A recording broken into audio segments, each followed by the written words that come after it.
everyone. Welcome to Beyond the Outer Realm, the spin off show of The Outer Realm, which airs Wednesdays and Thursday evenings here on the United Public Radio Network, UFO Paranormal Radio Network, 105.3 FM from the Gulf Coast and 107.7 FM from beautiful New Orleans.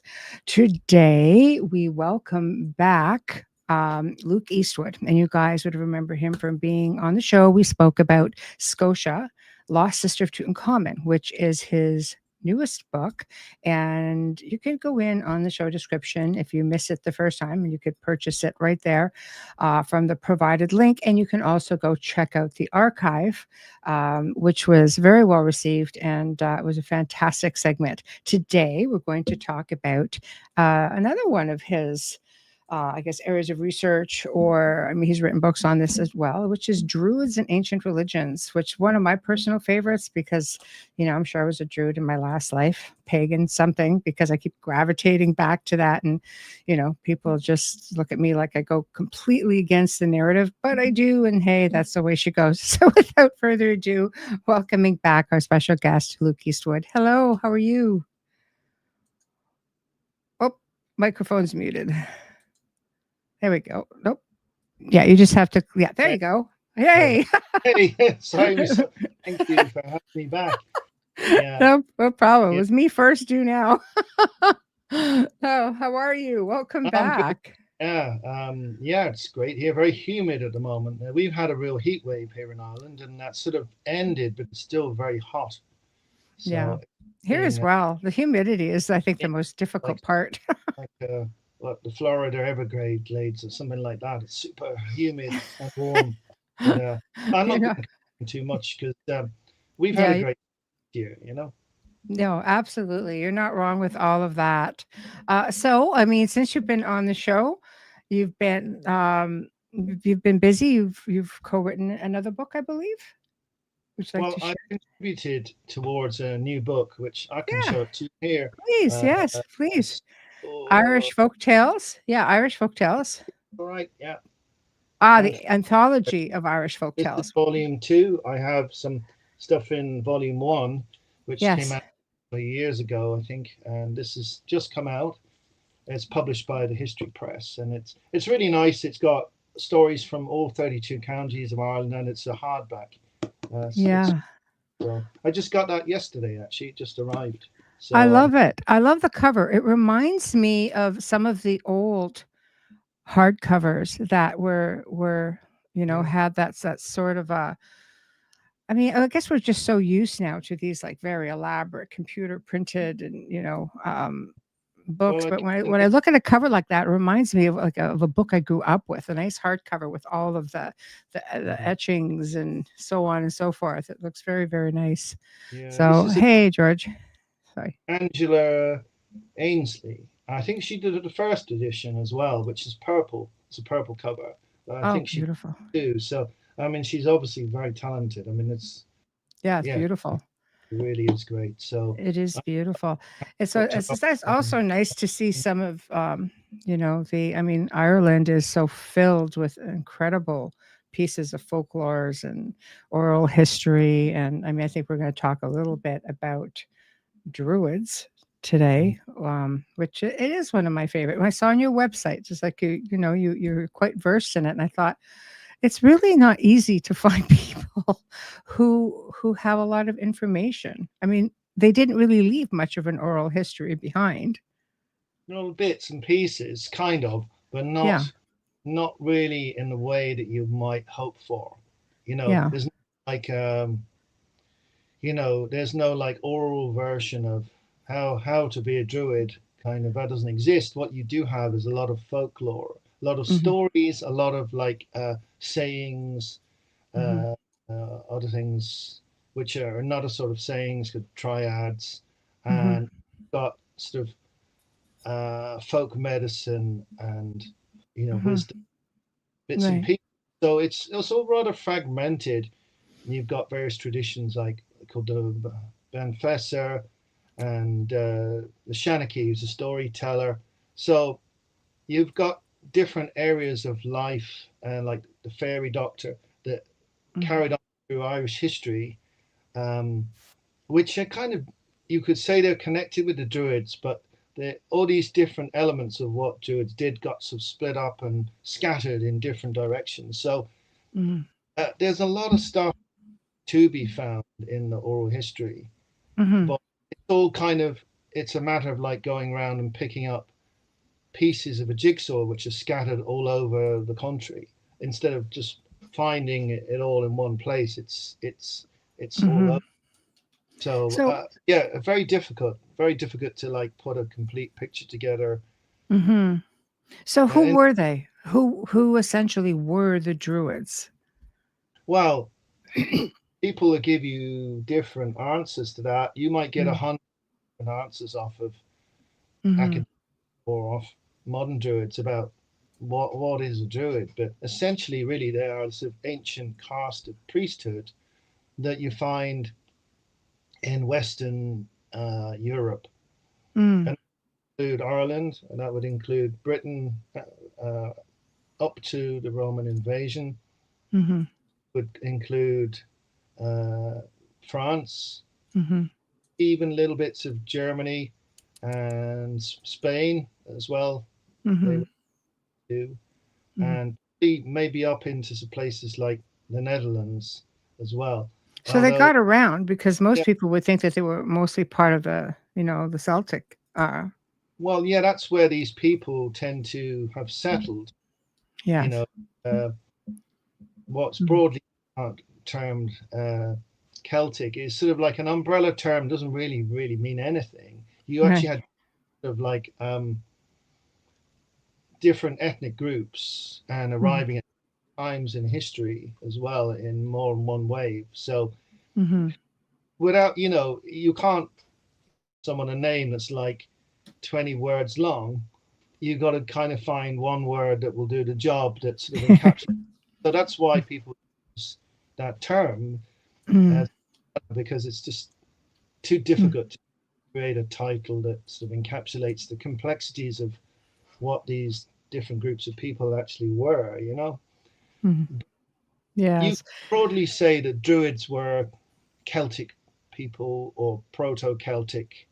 Mm-hmm. Um, there's a lot of people who think that, well, there's competing theories. People thinking that the Druids sort of spread from the Danube region, probably across into the Western Europe, and then there's a competing theory that the Druids originated in Ireland and spread east from Ireland.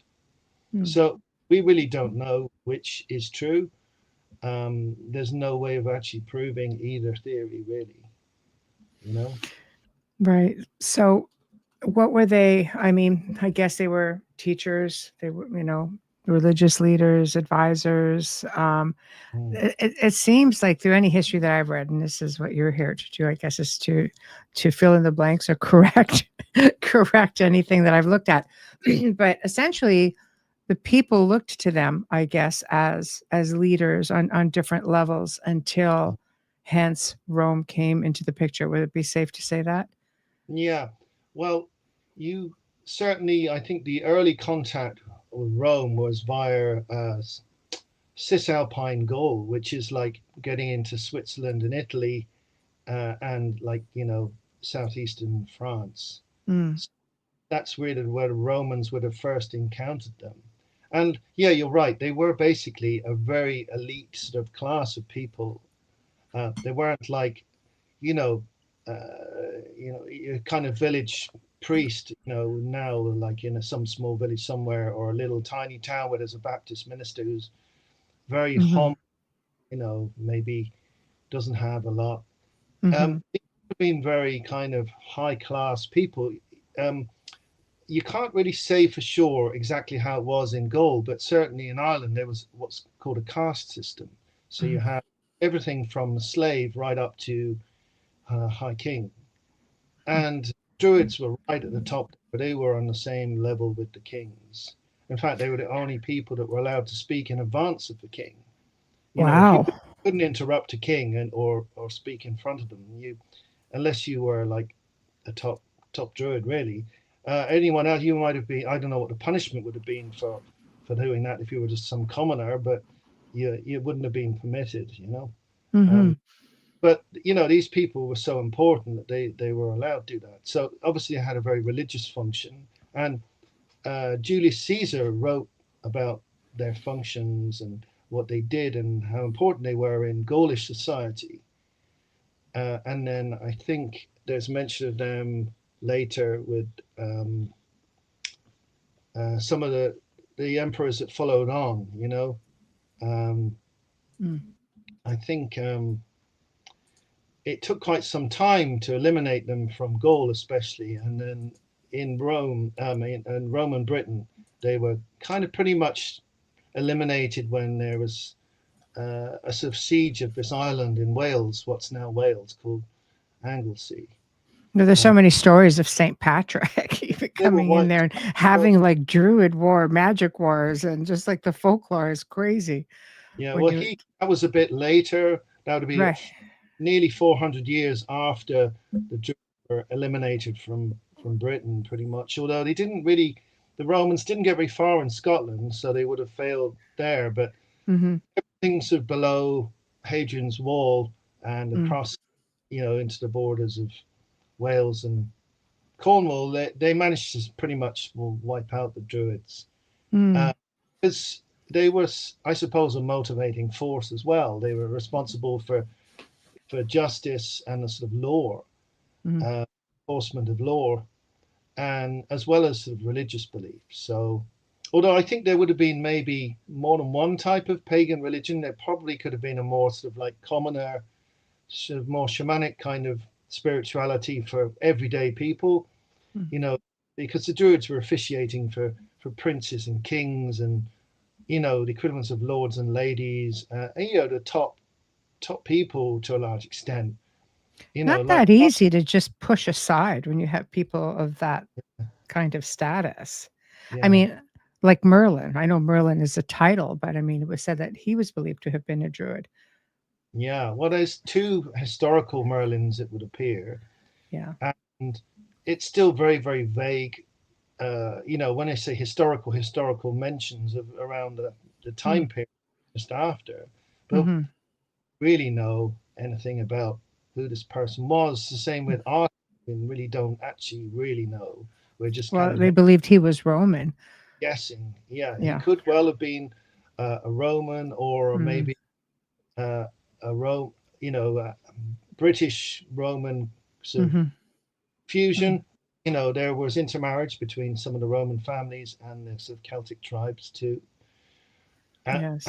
And, of course, they they all suffered under sort of the arrival of the invasion from Ireland and from Scotland and the Saxony and the Angles as well, Jutland.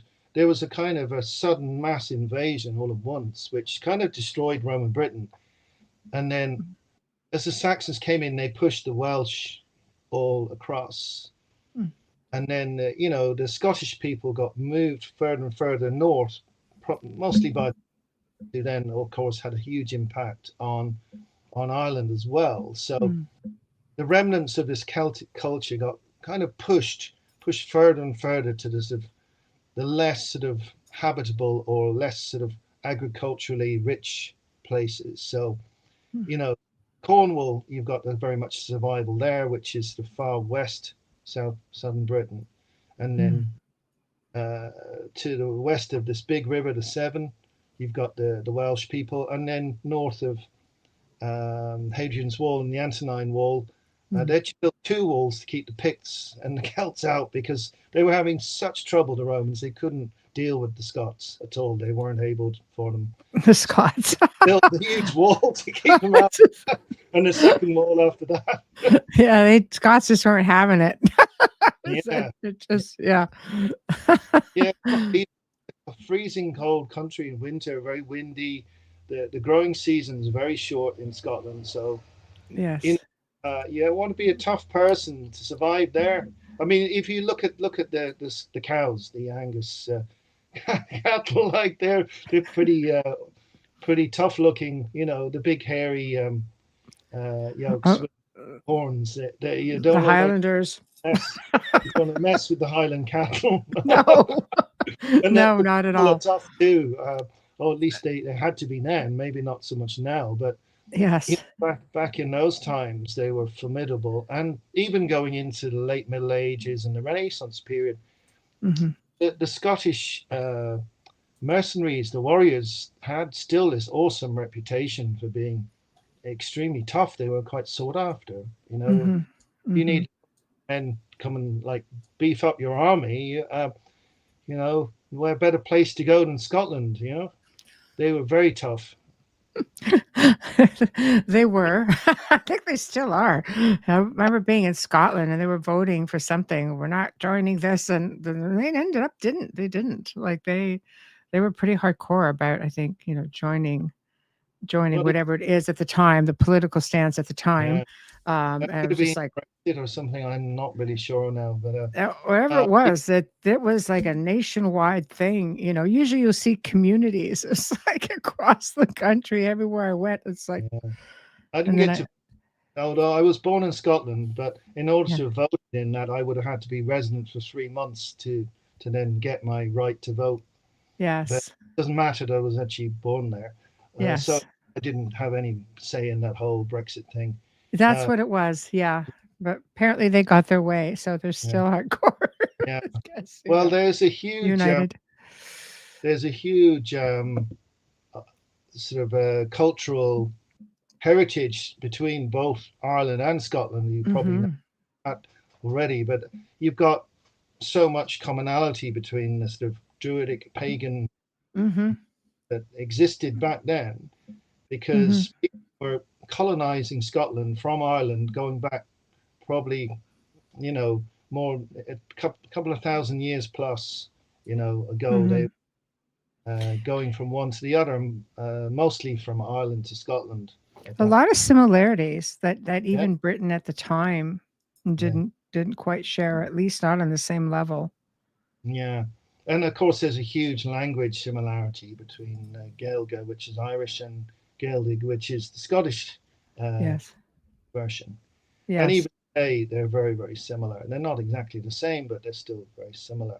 Mm-hmm. And of course, a lot of what we know about Druids from Ireland is all written as Gaeilge, which is written in Irish. So that's one of the reasons why it's taken so much longer, I think, for people to sort of discover this. The internet's changed that hugely, but back not even that long ago, outside of this country, I mean Ireland, I mean where I am, people didn't know very much about the Irish Druids or the Irish sort of ancient practices, the cosmology of Ireland, all this sort of ancient knowledge that actually did get written down, but it was all written down in Old Irish and then Middle Irish, and it wasn't translated into English or other languages for a very long time. And some of that's Mm. still ongoing. There's a huge amount of texts that still haven't been translated, I which is imagine now with artificial intelligence that may help with some of these really old documents.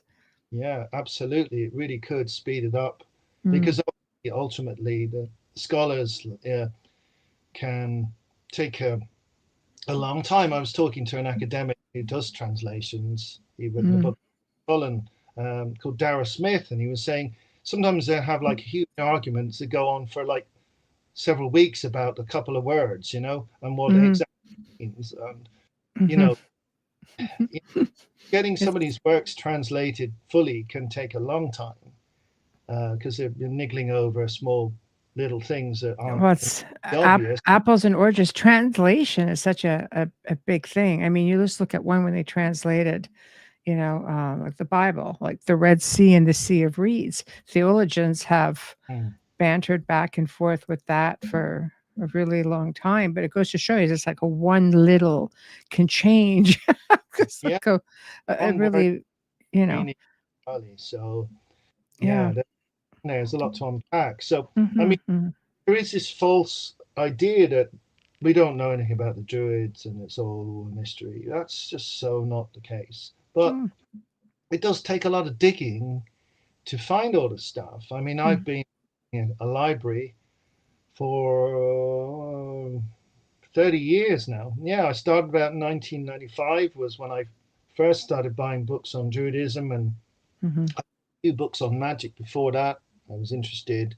I looked at like Kabbalah and things like that while I was at university. And when I Hmm. kind of cross of the Druid stuff, Hmm. I, oh, this looks really, up my street, the kind of thing that I'd really like to know more about. But you can find texts on Hermeticism and things like that a lot more easily than you can find actually anything really useful on Druids. It takes a lot of work and digging.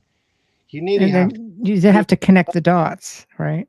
Yeah, I mean, there are a lot of scholars and writers now who've been attempting to join the dots for other people, Hmm. and I like to think I've contributed something towards that.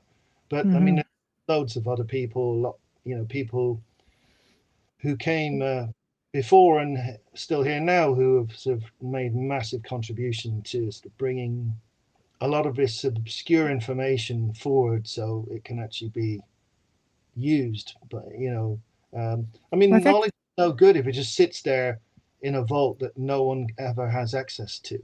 It's pointless, isn't it? Really, I it think. is. It is. And I think it's also a matter of, separating the fact from the fiction or the hypothetical. And I'll make mention of one, and I'm anxious to hear your thoughts on it, is the Druid mythology, connecting them to the Fae, and that they had all these, supernatural, mystical powers, and that they were versed in magic and things of that, or what we would consider to be magical today. Maybe it was just a matter that they were aware with some medicine or how to do things that, it's like you would consider this a miracle back in the day, but today you might go, oh no, this is just, we just gave him some of this plant. And lo and behold, he recovered, that sort of thing. Yeah, well, there's some interesting stories connected with that in Irish mythology about the knowledge of herbs and how that all got scattered.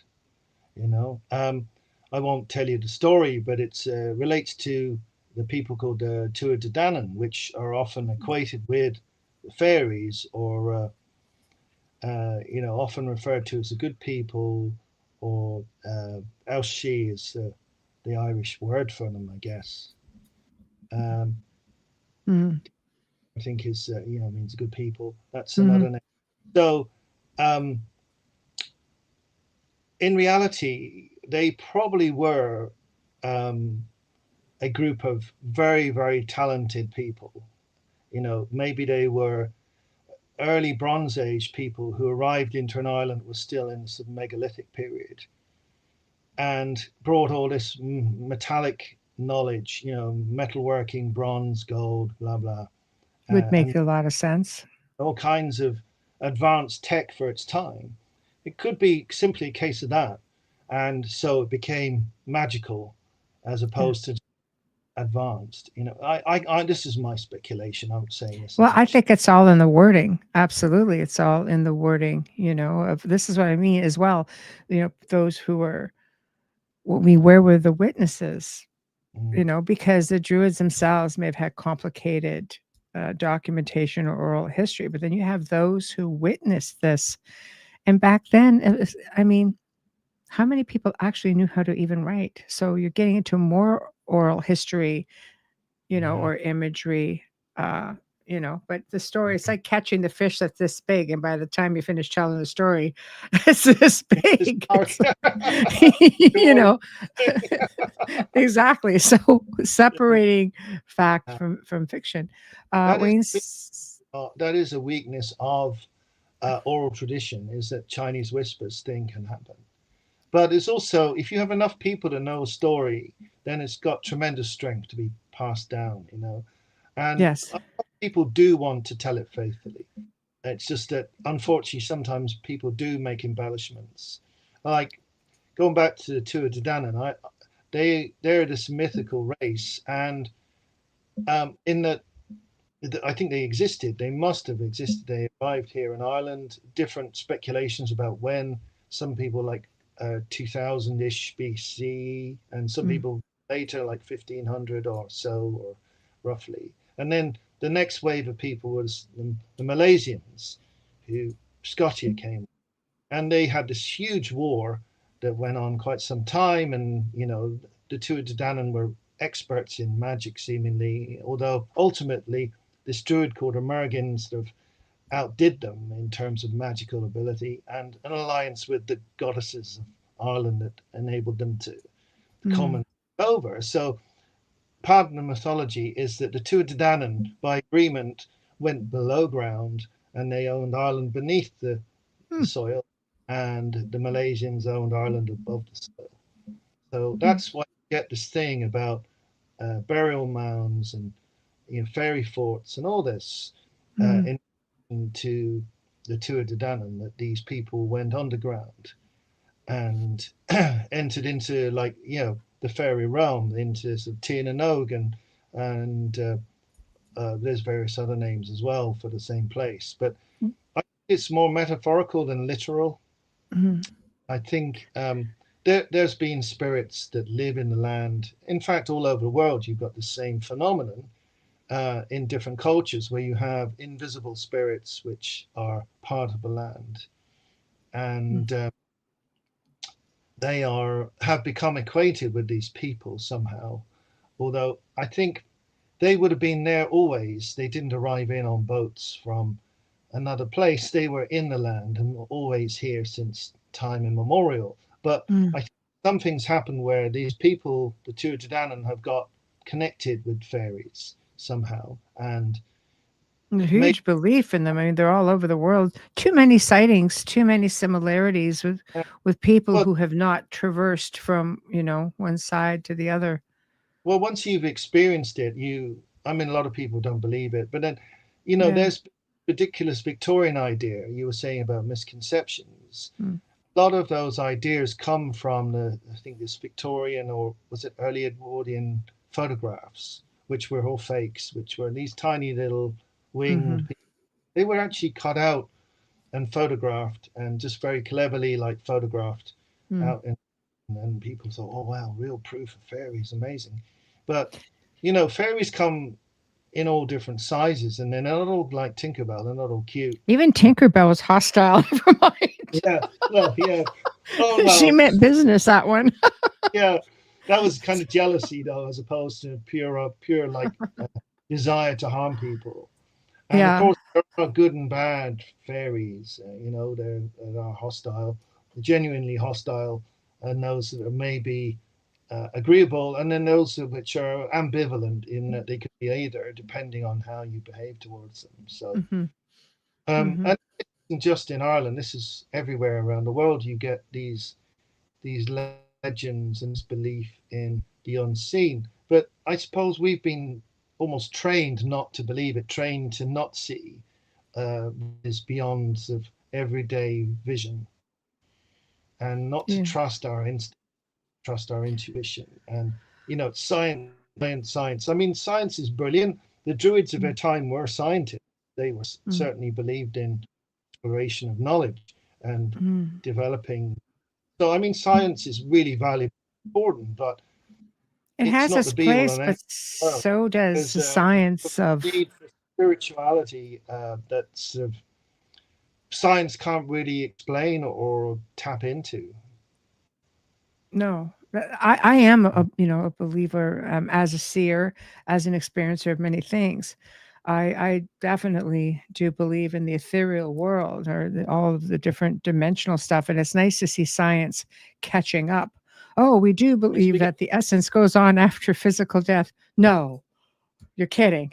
Because a lot of us, we know this. I think our spirituality tells us this. Others, have. I look at a child who's got recollection of another life, and takes you right. There's no way when you're like 3 years old, 4 years old, and they're taking people to where they were buried and describe a life, and then they go and see the people that the person was married to, and they're like, yes, that's exactly what this person was like. There's got to be something to that, So for me, and all these ancient cultures, especially from where you're from, I think a lot originated there with the Fae. Being in Scotland and seeing the fairy circles, and then you see them in different parts of the world, and you're kind of like, these are all people who have not had contact with one another. but everything has similarities. Well, you mentioned about reincarnation and these people. I mean, that's something. Metempsychosis is the name for it. I think in the Greeks used, but there's certainly the Gaulish Druids and would have believed in that, and there's some of the mythology would lend itself to belief in that, like the story of the Salmon of Knowledge of Finkel, which alludes to that in itself, although it's kind of cryptic in how it's described. So I think they very much did believe. And I've seen some unbelievable accounts of a little boy who remembered being in the World War II on I think an American carrier as a pilot in action in Japan, and he's like years old, and he describes everything perfectly. He actually met the widow of the person who he was in the previous life, and he knew everything about him, her husband, and she was just so stunned. And there's an interesting documentary about that. This guy's like, there's no way he could have made all this up. He just remembered his life. In fact, he was quite traumatized. You have to pay attention to that, right? Like there's something to he remembered his death in the plane crashing, and it was just like the most striking, most incredible confirmation of reincarnation I've ever seen. That story was just absolutely stunning, and it's all information we're supposed. Oh, go ahead. Sorry. I would ask. I don't think any scientist could dismiss this particular case. It just couldn't, and people were just like, "It's unbelievable. I can't explain it." They didn't even try really to dismiss it. They just said they just can't explain it, and they had no answers really. And I think there are scientists now who are actually trying to measure these things, ESP and such like, psychic abilities, which of course have been around forever, and people in the just accepted it as normal, whereas now it's sort of like a fight to reestablish its acceptance. A lot has been happening, partly down to science and partly down to sort of some of the major religions have sort of discouraged people from using conditioning. Talents, God-given talent for them, whereas they might say it's evil and it's the work of the devil or whatever. We're supposed to remember who we are, where we come from, because a lot of memory sits with the essence, not so much just with the physical. It's funny because Wayne in chat has a friend, and when he was 5 years old, he could describe like everything about a Spitfire, how it worked, how you put it together, how it flew, how it did everything. You're 5. It's like, how do you know this? It was just way too complicated. It's just like the stuff we knew is not something a kid would know. Being like in England, right? So, and he just, oh no, I remember this, and this, and I was 5. My parents would just be just like, what? So, it is. It's fantastic. It really is. But we have been dumbed down, I think. As Wayne says, from childhood's, schooling, spiritual teachings, everything. And I think it's just has been instilled into us to the point where we question what we see, which is good. It's good to question what you see by all means, but don't just discount it so easily, because there are so many other things that we share space with. Yeah, I think we all have latent abilities. I mean, not every single person on the planet has had a past life. I think there are new, but I think most people have been here more than once, and some here many, many times. And some of us can't get it right, Luke. We just keep firing us back out the chute.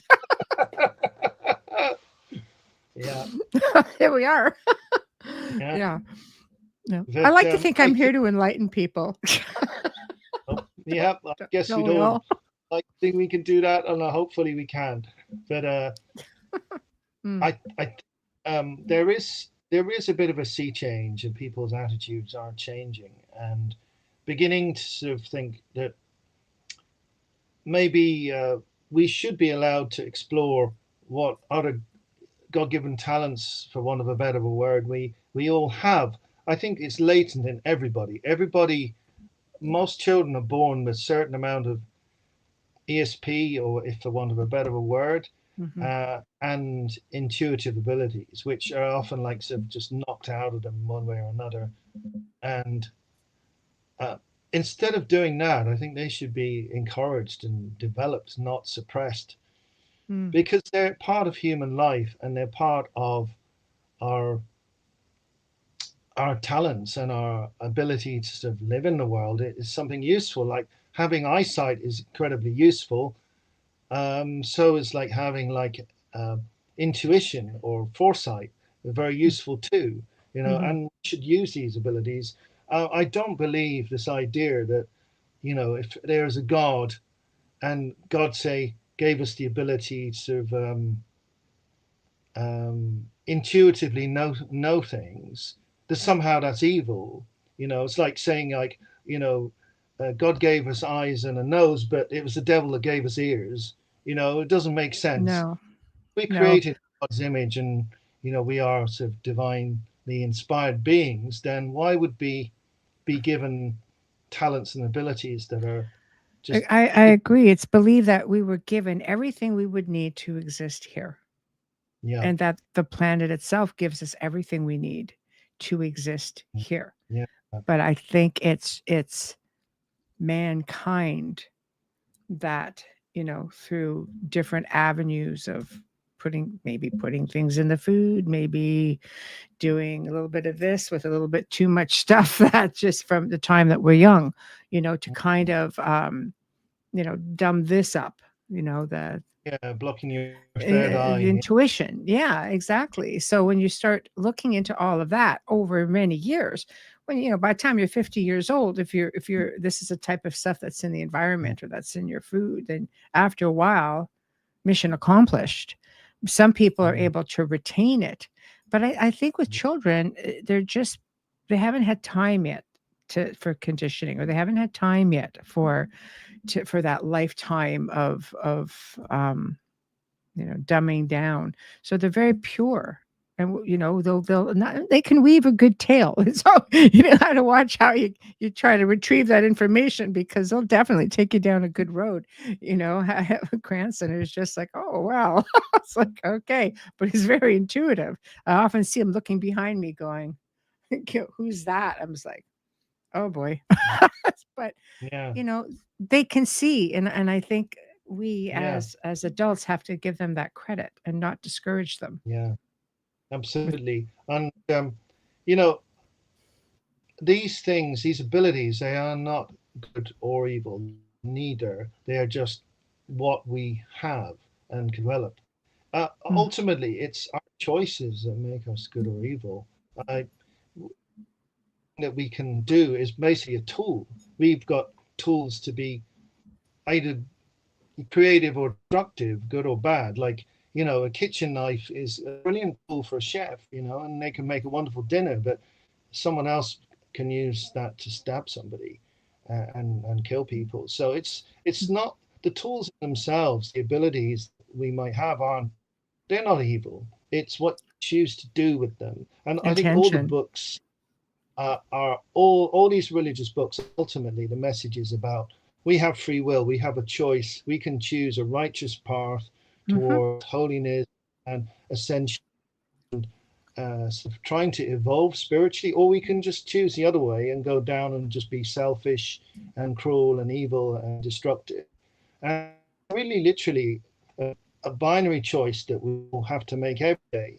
And sometimes we get things a bit wrong, but I would hope that we all, are trying to move towards being better people, um, Hmm. rather than just being self-serving and selfish and not caring about anything else. So, I mean, that's really what it's about. It's not about different things you So can do. It's how you use what given in this life. You know, do you think that, because the idea, yeah, it's you still there? evolution. Sorry, there's a bit of a delay. You freeze up every now and then, so I don't mean to interrupt you. I just kind of catch you as you're freezing. So, um, do you think we've gone backwards in our evolution? Absolutely, yeah. In some ways, we have, yeah. I think in our technological evolution, we have certainly gone forward. I mean, who's to say where we were 12,000 plus years ago before the flood? We may have been more advanced then than we are now, but um, certainly in recorded history, we've gone backwards. We've gone up and down, mostly due to wars and conflicts. Where you think about ancient peoples that had really sophisticated tech, that they could do like copper and gold plating. They had underfloor heating. They had sanitation. And then in the Middle Ages, you got people literally crapping out of a hole in the ceiling and throwing it in buckets on people walking past, and rats everywhere, and just living in filth and squalor, Mm, and disease rampant. Yeah, we've definitely gone backwards. And like here mm, now on a spiritual, I think we've gone backwards, not in just a literal sense of, the technology's gone up and down centuries and millennia, but like spiritually, I think we've been sort of almost infantilized to a large extent by big institutions, and we've become dependent, this sort of codependent relationship where this big organization needs us, it needs our money, and then we treat them like sort of this parent, and we're just little babies that have to do as we're told. Whereas really, mm, I think we should be towards having an individual relationship with whatever we think God is, whether that's male, female, or neither, or multiple forms of one God, or just one source, if you like. I think it's all kind of irrelevant what the kind of parameters are about what God is. I think it's that relationship that's important. The but it comes from actually within trying to as do, well, yeah, right? trying to do something good in what's the point in being alive if all you're going to do is wreck everything? Shouldn't we be here to like make the world a bit better? And for, future generations would thank us for actually trying to make the world better, not having a end of the world party and smash everything up. Is that Mm, that's so infant and childish? We should trying to make this planet is so amazing and beautiful and should be a paradise, but we've actually through our own selfishness kind of wrecked it to a large extent. And I think we're like close to the point of annihilating ourselves, through wars and famine, and pollution, etc. But we have this capacity within us to actually be something um, angelic, really, something amazing. If we could only reach for the highest heights instead of being destructive and sort of self-defeating, which happens so much with humans. mm. I think that we have to look at the fact that this is a really wondrous place, and when you look at the creator created a wondrous place, and I think people tend to forget that you have to look within to find that knowledge. You're not going to find it Mm. outside of yourself. If you look at many of the ancients, everything was nature based. A lot of our indigenous people and native people from around the world, they're still connected to nature. That Yeah, many that's have tried to condition them and take that away from them, but is that the key yeah. to? Well, I wrote this book. Sorry to plug my book again, but this book here, That's which okay. is called Right which there. is Yeah. this is all about living with nature, about getting back to actually living with the soil, living with the land, living with living organisms instead of just plundering it and taking it and destroying it.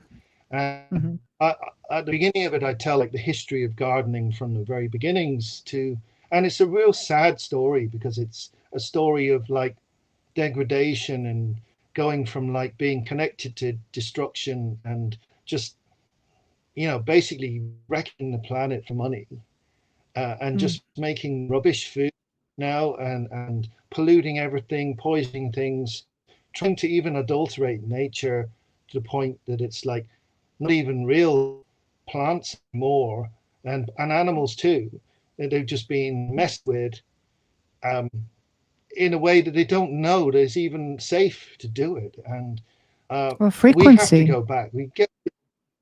We have to get back to being in harmony with nature, not trying to rule nature, because I think the earth will destroy us if we keep down this path of like this sort of, I suppose, transhumanist way of thinking. And we are superhuman. We are beyond nature. We can do whatever we want, and there's no price to pay. I think there is a price to pay, and ultimately, I think Gaia or the Earth or the source will deal with us if we have this hubris and think we can just do anything we like. You know, we're going to pay for that. I think the only way to go is not, we don't go back to living in caves, but going backwards into the ancient wisdom that we once had and learning to use the technology we have in a symbiotic and holistic way instead of a destructive way. We don't have to go back to sticks and stones, but you know what we're doing is so toxic and destructive, and it's been hidden to a large extent from people. You know, and if you read, you know, the history I have in there, as I was researching the book myself, some of it was shocked me of some of the things I found out about what people have done over the last few centuries. It's just really like a horror story. That's not to say ancient people were perfect and never made any mistakes or never mean to each other. Of course they were, but Mm. there was a different understanding about life, and there were limitations on what you could do. It's like some of the people who are in powerful positions now, there's no limit to what they can do. They don't care. They really don't care about the repercussions for humanity or future life.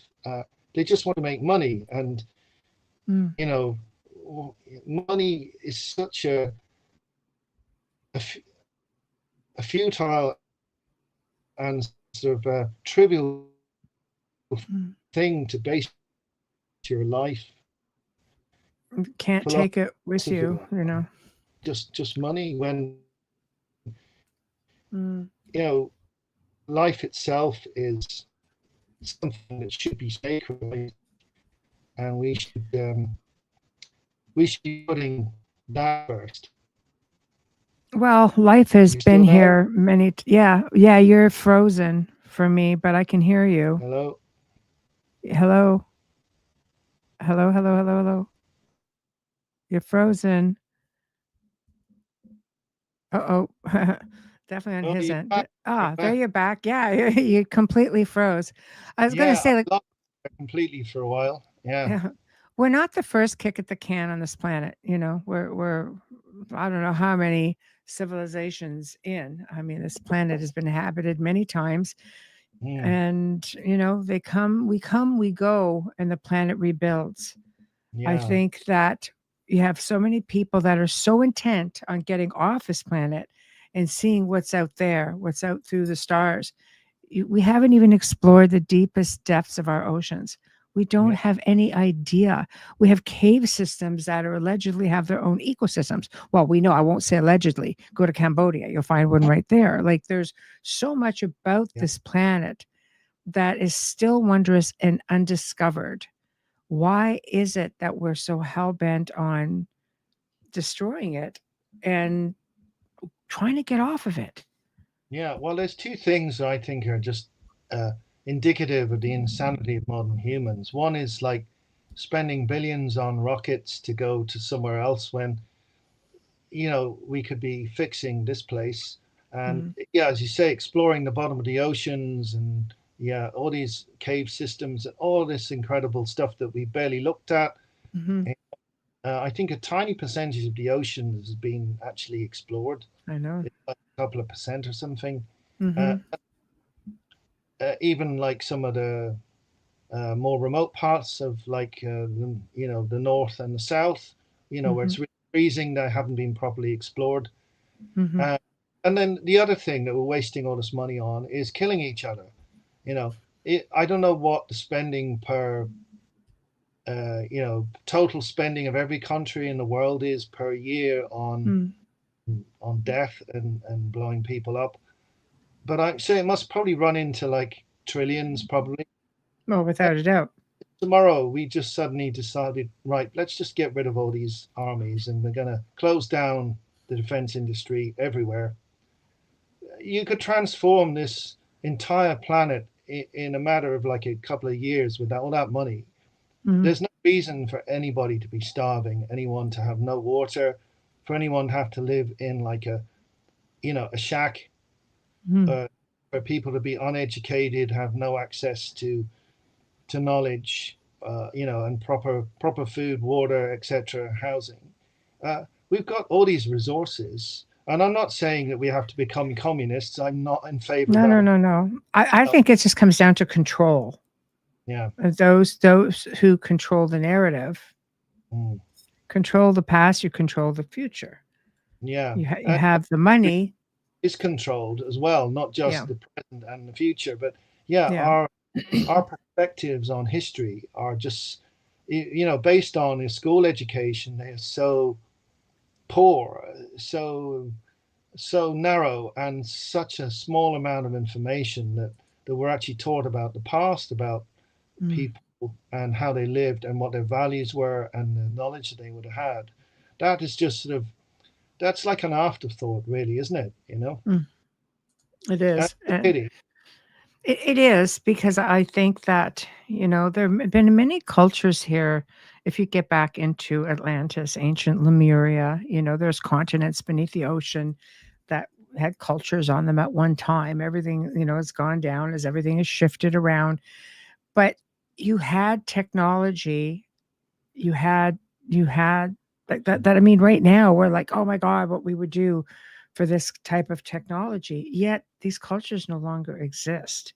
I think in some of the things I've read even about Atlantis, no, again, they ran into this power struggle again, technology, power, you know, I don't think it Absolutely. was just an island. I think it was a worldwide. I do think it was a worldwide things because of how and where things have shown up. I do believe the ancients made their way everywhere. They weren't as limited as we primitive folk think. No, I think they had more advanced travel methods than they credit for. And Yes. another interesting thing you mentioned about Atlantis, I read Plato's account, and it does mention about crystals being used in a technological way. And Yeah. people, oh, that sounds so woo-woo and crazy. But what do you think LCD stands for? Liquid crystal display. And silicon Mhm. is used in semiconductors, in Mhm. transistors, which is the basis of all computers and electrical equipment, like your phone All is. from the planet as well, right? And like there's new technologies being developed in terms of power production through using crystal technology, and Mhm. that's works at the moment, and various other Mhm. methods too. But like, people, oh no, using crystals in Atlanta sounds so mad, but like, we're actually already using crystals today in so much of our technology right Mm. this very moment, and people don't even know it. They're so ignorant that they don't realize that we use crystals all the time. It's Uh, true. It's so true. it makes me laugh when people sort of so dismissive. But I mean, it's quite possible there was an ancient disaster. I think certainly there was this, probably an asteroid that hit the sort of ice shelf in, I think, North America. There Mm. could have been catastrophic wars in the past. Certainly, there's some ancient texts that, like the Mahabharata, that allude to what's described basically as a nuclear war in the ancient past.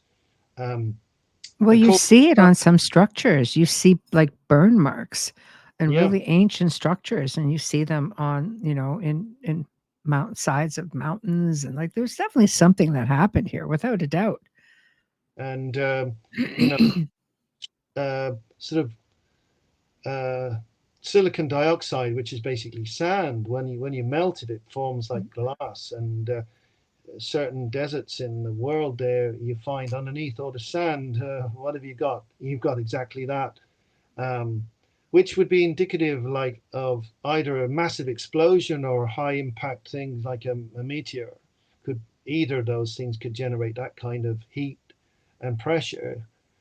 But well, these things are often being covered up and dismissed, and you've got a history over the last 200 years, particularly, where anything that seemed controversial or that would dispute the narrative that they want, that people in government or whatever at the top echelons of education want to push, it would just be buried, dismissed, got rid of, hidden, just ignored. Now, it struck me as amazing that Globekli Tepe was discovered in 1963. Okay. And when did you hear about it? I only heard about it like 10, 15 years ago, I think. So, like, for like 50 odd years, they just kind of ignored it. I know it wasn't excavated until the 90s, but even that time to now is still like that's what, I've uh, heard they reburied it though. 30 years. Yeah, but they reburied it and planted trees over top of it. Yeah, there's bits That's of going to it. destroy whatever's there. So what did they find? Yeah. Well, there's That parts, I think they've only excavated about 20% of it, and the other 80% they're going to leave it yeah. there.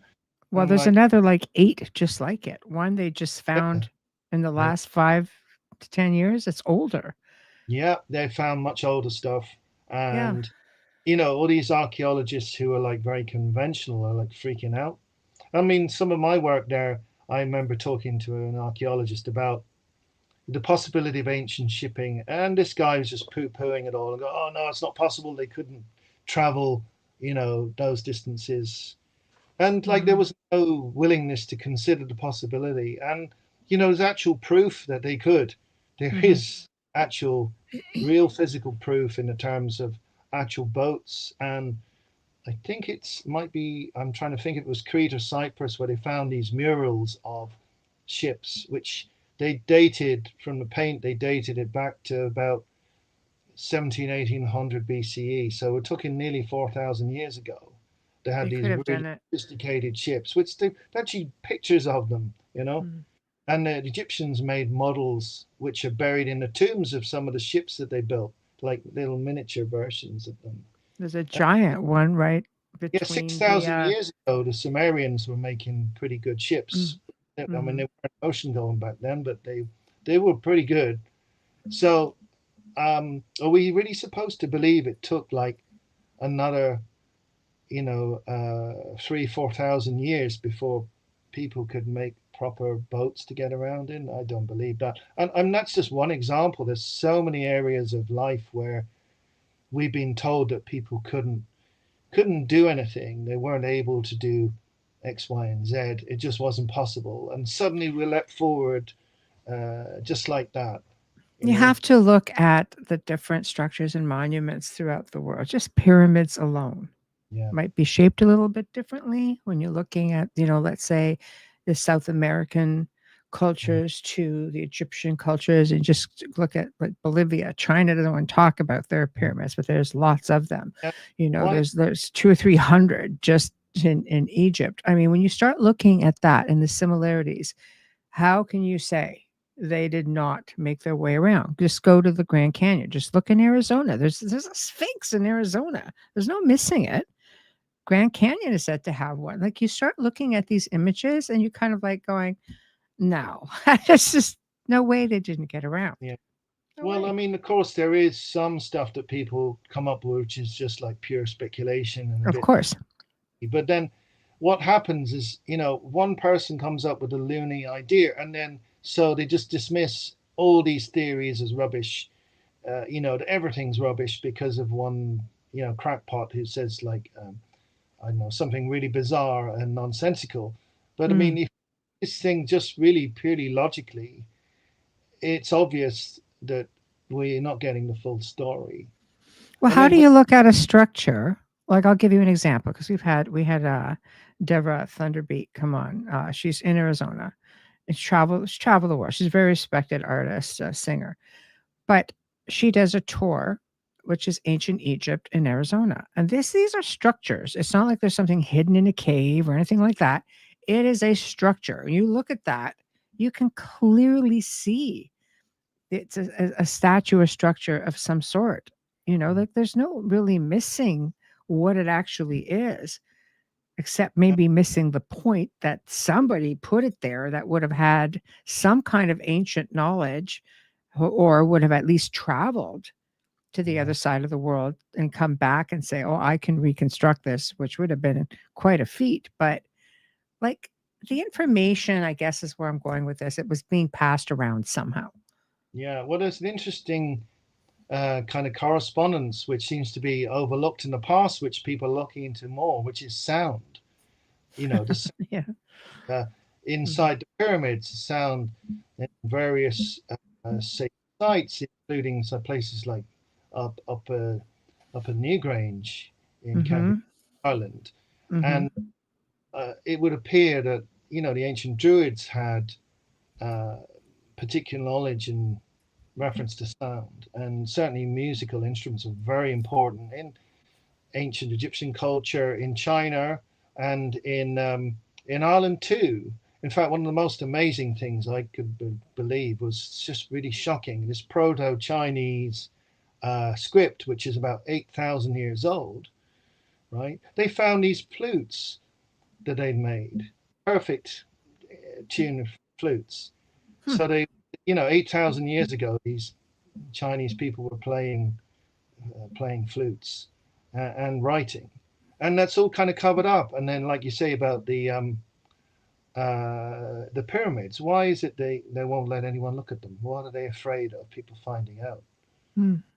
Mm. Again, a lot of Egyptian stuff, Sumerian stuff, um, very very closely guarded, um, and it just seemed that there is a sort of almost a conspiracy to stop people actually kind of digging into the past too much, because they might find something that doesn't really um, doesn't really support the sort of narrative that they keep pushing on us all the time. I mean, look at the resistance to Harold Schmidt and uh, Goblet Tepe.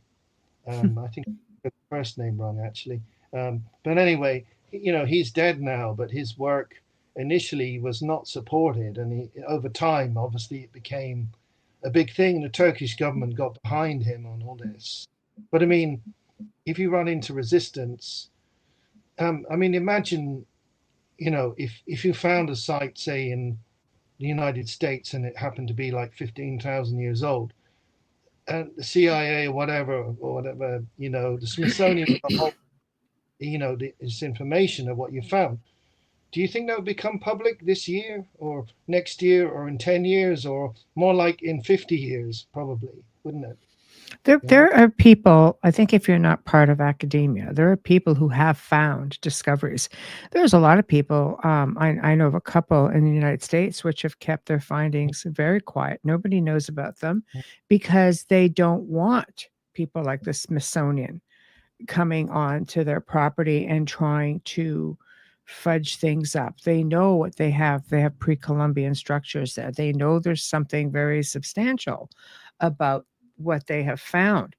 But when you have organizations, every day people find things all the time. I could give you examples of just people I know, like again, even in England, where something was found. And as soon as the powers that be got a hold of that information, that person went quiet. So, I think we have to factor in Yeah. that, I'll use Gobekli Tepe. So there's an organization which are part of a three-letter organization out of Germany or Austria right now that's sort of, I don't want to flag the show, but right Yeah. now there's a lot of people like we don't want to be a part of this organization. This organization has a subdivision that donates a lot of money to different projects every year, humanitarian, and one of them is archaeology. And they got a hold of some sort of a 10-year or 15-year thing with Gobekli Tepe, donated a lot of money. They reburied it. So if you're saying there's 80% that is still yet to be excavated, why would you bury the other 20% for future archaeologists and then put a forest on it? There's all kinds of trees over it now. The roots of those trees will grow and destroy whatever's underneath. Yeah, that's really unfortunate. Maybe something Mhm. will be in the future to remove that. But like, there's a place called Karahan Tepe where they're going to put a big old roof on top of that. I've actually been there, and Mhm. they've top of the hill, and they've excavated more stuff, incredible stuff since. Mm-hmm. And there's sites like you say down the road which are even older. Mm-hmm. Carhen be older than Göbekli Tepe, and further down the road again, there's even more. Like Yeah. they've saying, oh, there's no such thing as like advanced pottery like 10,000 plus years ago. So what did they find? That's exactly what they found, and jewelry, really complicated jewelry going back to 12,000 years plus. And I was in Japan, I think it was last year, and they're going, oh, ancient peoples couldn't make pottery, or they were like, oh, cave people. Turns out the ancient Japanese culture were making like really advanced pottery like 8, 10,000 years ago.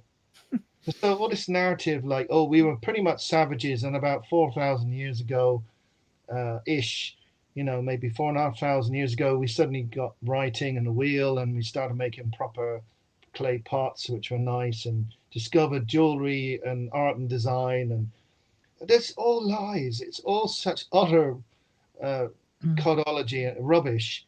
You know, Mm. uh, Yeah. we have had abilities as humans for a lot longer than we've been told. It's just controlling a narrative. They don't want you to know what we come from.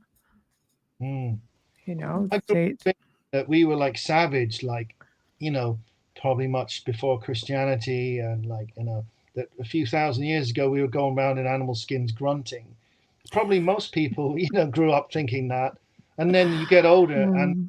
the more and more you look, you realize that that's just this ridiculous version of history that we're being sold, which is Mm. so it's so dishonest. But Um, history has a way of repeating itself. So you start seeing, even books and monuments being taken down or being removed. yeah, Because we just are not supposed to know where we come from. And every time they try to change or do a reset or change a narrative, stuff starts disappearing. I think you can get into the whole Mandela effect with that. Well, yeah, didn't this say this? No, it never said that. No, yeah. I'm pretty sure I remember it saying this, with respects to books, for example, how things have just been tweaked. Well, it's an old technique that was being used in Ireland, to destroy the Irish language, destroy the culture. St. Mm. Patrick, you mentioned, burned like 400 odd pagan books. You look at what happened in Canada and North America, Mm-hmm.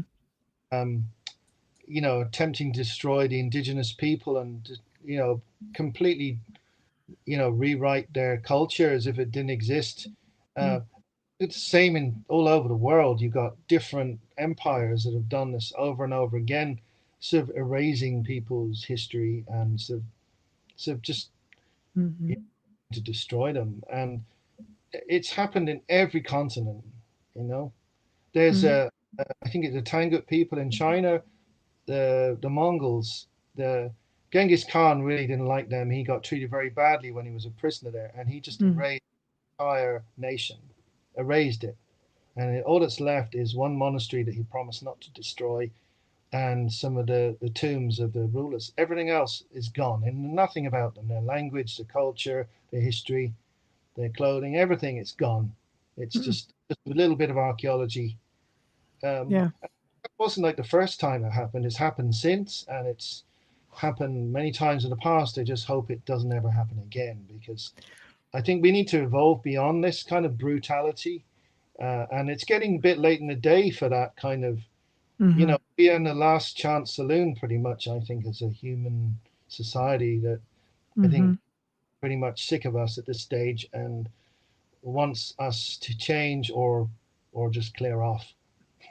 You know, I'm we all for change if it change. if it benefits all, not just a few. Yeah, Because you have people who say these are the changes that are coming for you little people, but the lifestyle doesn't change for those implementing the conditions, no, and that's not right either. Because if these are the people who are in control of destroying the planet, for the good of new vehicles and so on and so forth, which is harder on the environment than the Yeah, old-fashioned way. Like, there are just things that need to happen, but there are things that you need to factor in that don't necessarily work any better for the planet. And in yeah. the end, that doesn't work out so well for those inhabiting the planet, because the planet will heal herself. She It will. always does, It was long the after we're gone. if we blow ourselves up or annihilate ourselves. There was a really interesting French, very short documentary about this, where they kind of said, "What happens if we all died tomorrow?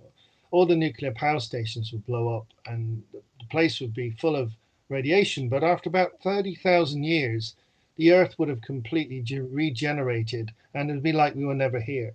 Mhm. So, even if we did nuke the place, the world would continue. It would recover. It'd just be us that's gone.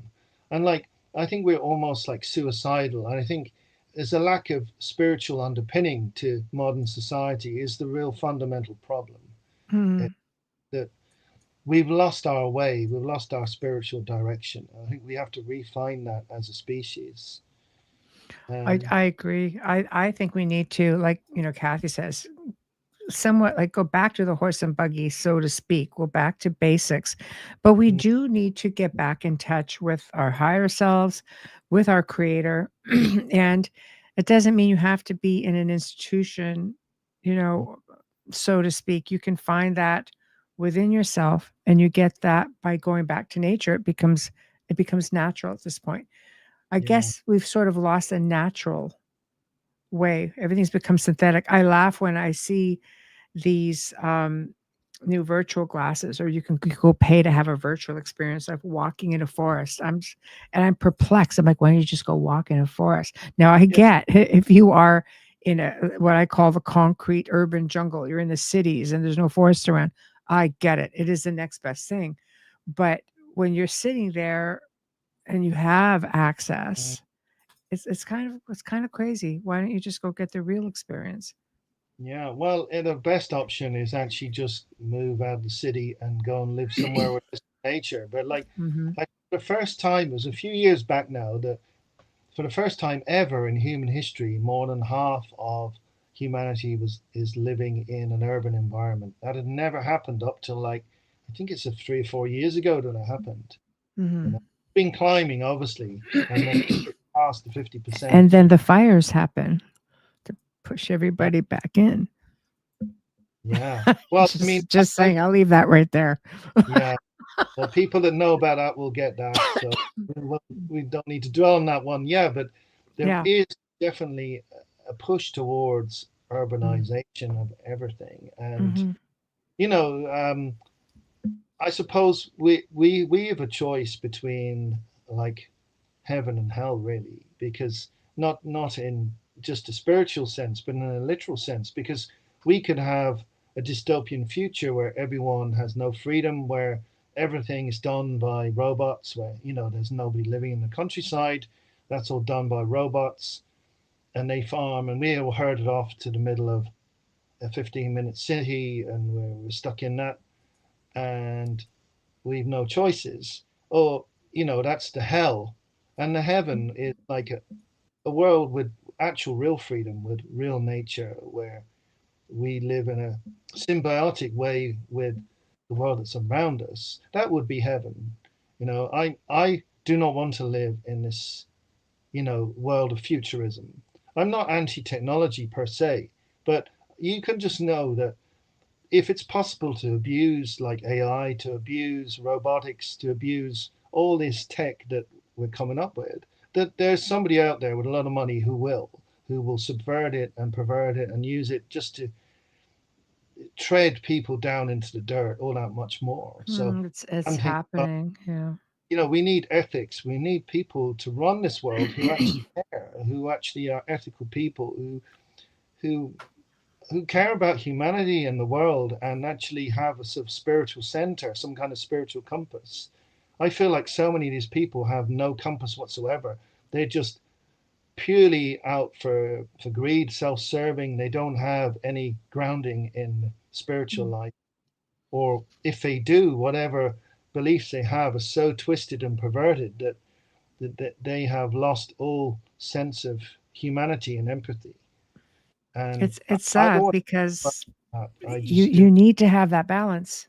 Yeah, we've got to change this world ourselves, really, because I think we've got past the point where we can wait for things to change, wait for God to change and wake up. They're not going to.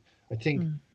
there was a guy called Buckminster Fuller, with a very odd name, who wrote years and years ago. He was sort of an engineer, but also a bit of a philosopher. He says, you can't wait for a system to fall down. You have to build a new one so that the old system becomes irrelevant.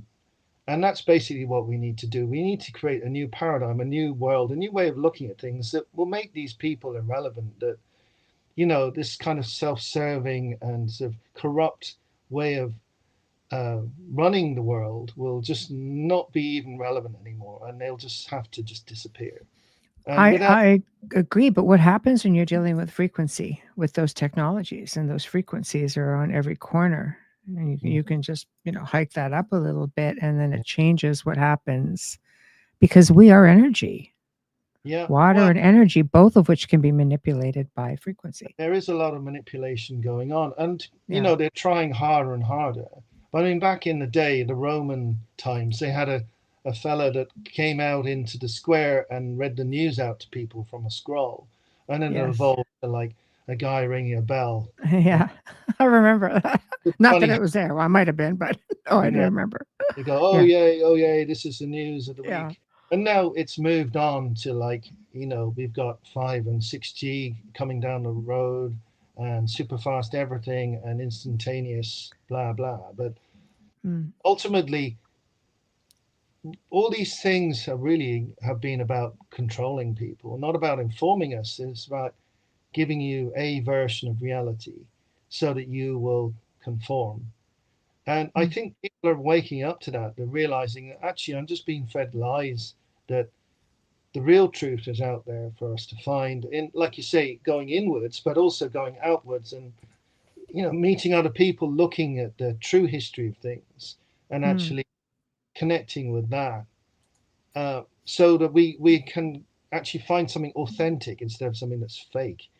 Because I think there's an increasing sense that what they're offering us, what's being offered on a plate to us all the time, is just fakery. It's not authentic. It doesn't have any spirit. It has nothing underpinning. There's no ethical kind of underpinning at all. It's just so shallow and materialistic and just kind of ultimately worthless. Mm. If we are spiritual beings, if we are capable of so much, then they're just offering us crumbs which are meaningless, really. Mm. Um, But you that's where you have to go into yourself, or take a moment, whether I mean, being out of the complete, city life where you're affected by everything that's going on. yeah, You can, it's just, I always say, even just throw YouTube on, listen to some binaural beats, just try to disappear in your mind for a little while. It's just, there's some things that can be taken from you, there's some things that can't.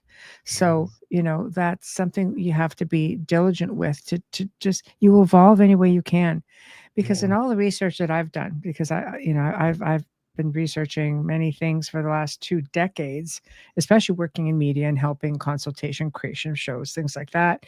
I've learned, just even talking to guests who have come on in the last, 6 years of the show, it's we've really dumbed we're so dumbed down, considering you can go back thousands of years and have evolved, civilizations, which is where technically where we come from. yeah, Around the world, you have these civilizations who were just so much, I'll say it was a lot of barbarian, stuff in there as well, but there was just a lot of technology. There was just a lot of culture, spirituality. And you look at those who came before us, who even had the knowledge of the stars and sky people. And you read about this throughout all of these ancient places. Like they didn't necessarily fear, a lot of these other ethereal beings, or they're very in tune with them. yeah. We've been taught to fear that. Mhm. It's a way of looking at things. And you know, I think that's all beginning to change. I mean, when I was lucky to be able to go around the world in many different places, so I kind of looked into that in some different countries. You've got interesting stories amongst the Aboriginals in Australia and even in the Maoris in New Zealand, and there was another culture that was there before they were as well. So um, they do know that the Polynesians that arrived in New Zealand, that they were making voyages to get there, across the Pacific, maybe not as far as New Zealand, but some of the other islands at around 3,000, 3,500 BCE on, they say on rafts, but I mean, I don't think so. So they get away like thousands of miles on a raft, a simple raft. So I think they built boats which are more sophisticated than they think. And now Easter Island and some of the history there, and they were saying, "Oh, this place is only about 400 or 500 years old," and now they're revising that big time. So I think there's so much there that's sort of up for reevaluation, and I think it's just pointing to the idea that it doesn't have to be this way. There are alternatives, and we've got to a point where we have to demand these alternatives, because where are we going to end up otherwise? It's going to be like you know, uh, like a prison, really, where a certain number of people will be able to do whatever they like, and the rest of us are just going to be like coerced. What's And happening? Yeah, it that is. It's future happening. we want to envision. We need to envision something much better, something that is actual real freedom for humanity, and the ability for us to sort of fulfill our potential as not just physical beings, but spiritual beings as well. So I think that's part of a big kind of, I suppose, metaphysical battle, or sort of like you could say between good and evil, light and dark, whatever, Mm. that's been raging probably since the beginning of time, but it's very much playing out on this planet right now in, the minority of people who want everything for themselves, and then there's the rest of humanity who just really want to live and have a decent life. That's all what Mm. most really want. They're not out to like take over the world or be the boss of everything. They just want to be able to have a decent life for themselves and their family and future generations to come, which isn't much to ask, really, is it? No, it isn't. And this planet is big enough for everyone, Mm. without a doubt. It's just, I think we're entering into the age of technology. If you start looking at astrology and things like that, it's a time of Saturn. Well, Saturn is the god of war, technically speaking, and technology, and that's what we're entering in. And I don't think that it's not going to work, for Well, it's not everyone. all It bad. will work for those who are in control. And you've got Neptune sort of dipping in and out in this sort of strange way over time. Oh, it's going to be very much a time of huge change and upheavals, I think. But ultimately, I think we are going to make it into this Aquarian age, and there will be a huge change of consciousness. Okay, you've got those who become kicking and screaming to the last second, and I don't know how it's going to work out exactly, but I imagine that people look back on this time as tumultuous and a Mm. sort of a watershed moment, like where we sort of you know cross the Rubicon, so to speak, where we can't go back to this sort of primitive and stupid, idiotic and selfish way of living. I hope Mm. we get to a point where that it's no longer possible to revert to the sort of savagery and selfishness that we've been plagued with for thousands of years. It sure is a letdown, when you think about it, for those who came before us and worked so hard to establish so much, Mm. to assist in evolutions. You go back and you think about the Atlanteans and the ancient Lemurians and the technology and people who are just aware, again, mapping the stars long before all the technology was there to do it. I mean, there were artisans back Yeah. then. There were creators. There were, healers, farmers. Everybody had their Mm. place. And then it just seems like in the last 1,000 years, it's just Yeah. like, what happened? Well, you, you Oh, mentioned that far back, but you don't even have to go that far back. I no, you think don't. the oldest poem in the world is about, I think about something like 4,500 years old, or 5,000 years nearly, Mm, written by a Sumerian priestess, and it's quite beautiful. And you look at their culture and the things that they wrote back then, mhm. realize they had a very different way of seeing the world, you know, Yes. and the ancient Egyptians and various other peoples around the world, and from their oral histories, even, you just realize there's a sort of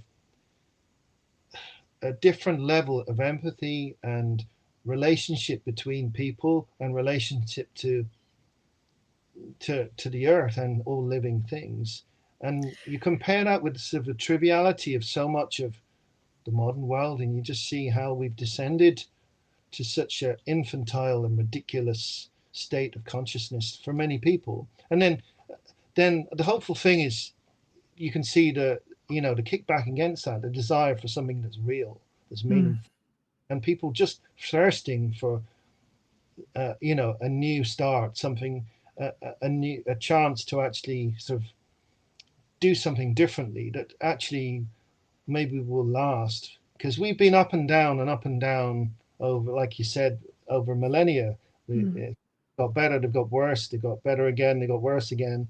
But we never quite have made it to that point where you could say we've truly evolved to sort of our full potential. We're yet No, to I, get. I don't think we've made it over the hump where we've been able to stay there. No, We're unfortunately. still at the plateau part. Maybe this is the Yeah. time where this is actually going to happen. Where I think we kind of, like you said, it's the last chance saloon. We don't have a lot more chances left to do this. So I think we really got to make it.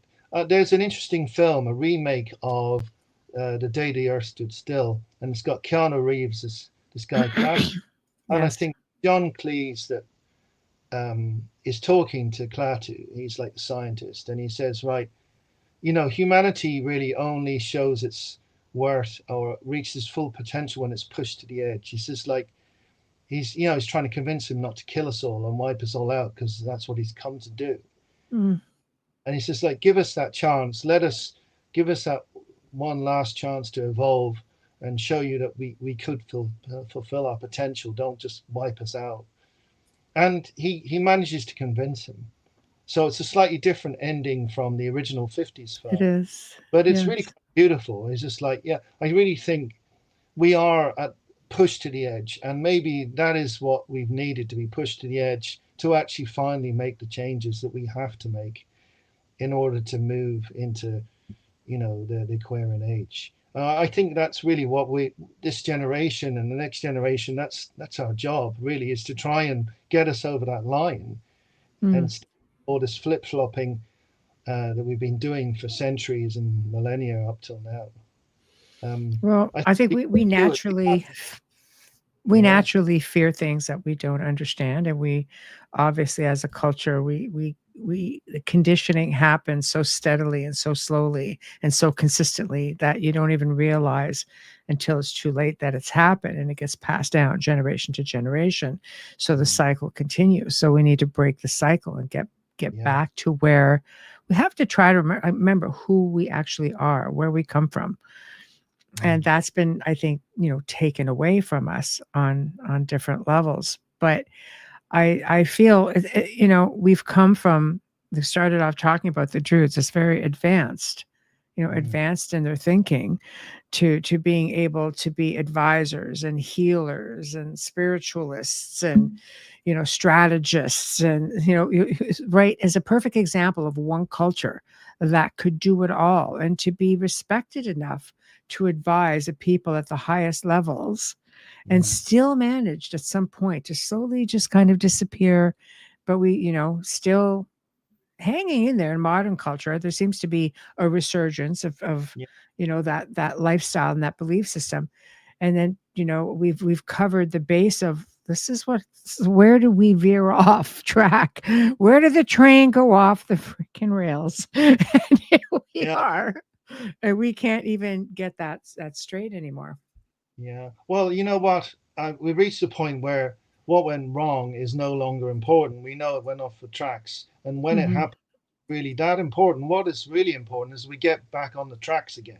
That's really the mission that humanity is facing, is to get that train back on the track. And Hmm. all that why and how is no longer relevant. It's like we're, instead of being on the track, we're going for a cliff. We're heading for a cliff, and we're going to go over the cliff. So we got to get the train back on the tracks, otherwise that's it, game over. Hmm. I don't think we got that much time left, really. I think we've got maybe a few decades at most to get this right. And I just see there's so many people, so seeing a lot of young people. I think there's always been this thirst amongst young people. Look at the world and how broken it is, and the adult world that's created.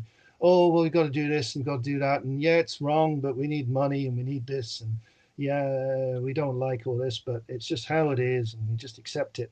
Our money managers aren't very good at Yeah. it. So So that's a problem. we get Yeah. taught as we get older just to accept it and become part of the system, and Yeah. then you get absorbed into it, and then you become an advocate for the system that you hated, and you saw instinctively that it was all wrong. But like, I think there's certainly cultures who felt that this is wrong, and they fought tooth and nail to hang on to what they already valued and not absorb this Mm. crazy uh, sort of, pretty much a commercial culture, isn't it? At the root of it all is commercialism. Mhm. That is the god. Money is your god, and that's more important. And money and power, and never mind anything else. Uh, they understood this, and they fought to keep it. So we can learn a lot from these people, Well, and we I mean, ourselves. humanity emulates. It always has. Yeah, if you look at every country around the world, they have an older culture that was there before. Mhm. The people are tapping into that as a way of reconnecting with that understanding, and I think Druidism is part of that, and Yeah. there's various other all kinds of cultures, not all across Europe, which is being kind of sanitized by Christianity. South America, Mhm. a lot of you had a huge Catholic influence there, and people are kind of waking up to what was there before, and North America as well, obviously too, with the Mm. Native Americans and how they managed to survive at all is incredible to me after what happened in the history of the United States and Canada. It's just amazing they're even still there, and like Africa as well. Mm. Asia, everywhere you go, across every single country across the world, pretty much, you've had um, some kind of trauma and destruction, and cultures that have either been erased or half Mm. forgotten. I mean, now Yeah. there's still 5,000 religions in the world, but there used to be a hell of a lot more than that. And there's entire cultures that have just vanished, that no longer exist. But you know that doesn't have to happen anymore. We have a choice. I think we could embrace like a better future, try and learn from it all, kind of resurrect what's still here, remind the past and bring all this back and use it into a future where we've got spirituality and science and technology, alongside each other, sort of welded together in a sort of holistic way of looking at the world, Mm. instead of being, a science, money, or on the other side, spirituality and, alternative stuff. I think that all this stuff has to meet somewhere in the middle. Mhm. We need all of this. We got two parts of our brain. We got the left and the right side. One part's logic and the other part is emotion and intuition and all that kind of stuff. We got two parts for a reason. It's not, we shouldn't throw one out and keep the other. Mm. We need to learn to use our whole selves, our spiritual, physical, emotional selves. Um, But there's the difference, I think, tapping back into spirituality and realize it's quite different than conditioning and being told what a narrative is. If you yeah, reach inside yourself and you explore that, you will find all of that. yeah, You I know, believe. you, I think Gnosticism is a word that's kind of got connected very much with Christianity, but it doesn't actually mean Christian in itself. It's a part of a particular belief in Christianity, but it's more universal. And Gnosticism is exactly looking inside yourself, that direct connection between you and source, between deity or God, goddess, whatever you want to call it. So, all these intermediaries of like a whole structure of, religions and organizations, when you become a Gnostic, you realize you don't actually need any of that, that you don't even need a book. We can all connect directly with the source if we want to, if we really learn to, if we're thirsty enough to do that, we will eventually. It might take a little practice, but we'll get there. You can get there. And it's not to say that all religions are bad, but ultimately we should all do for ourselves and make our own connection to spirit. And like a lot of these ancient cultures understood that. They had specialist people who did specific tasks, but they weren't the arbiters of everything. They were there for particular events. They weren't there to tell everyone what to do every 5 seconds. I also think it was pushed or rewritten, maybe in a narrative, like we're not reading what is actually put forward. Like we'll go to Catholicism for a moment, where Christ says the kingdom of God is within you. He didn't say it was a physical place that you're going to go up there and that's it and hang a left and there you are in the kingdom of heaven. The kingdom of God is within you. Yeah, absolutely. I totally agree with that. And I think one of the most beautiful parts of Christian canon is the Gospel of Thomas, which is not in the Bible, being removed in every single church I can think of. And I think that's actually the most relevant, the most powerful, the most beautiful part of the Bible.